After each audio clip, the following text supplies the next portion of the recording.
Amici, aveva mio nonno che era moribondo e d'ospedale l'avevano licenziato e si trovava ormai in coma profondo e lo suo cuore si era già fermato. Quando sentì i suoni storganetti si alzarono i moribondi dei letti e fu così che 2 giorni in ospedale ci fu una tarantella generale con sti suonatori che sono micidiali, attaccati.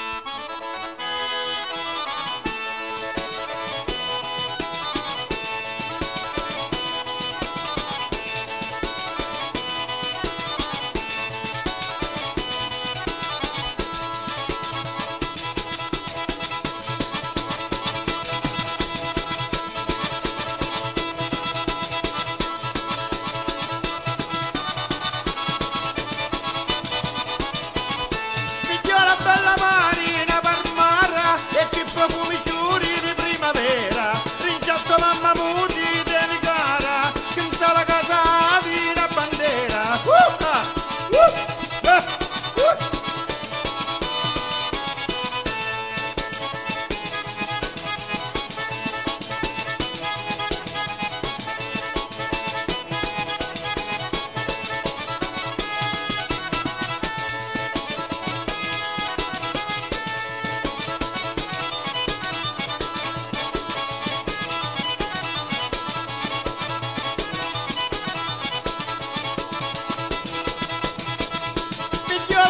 Fatta di sangue e latti, se facci porti libri, scritti, ti guarda l'uve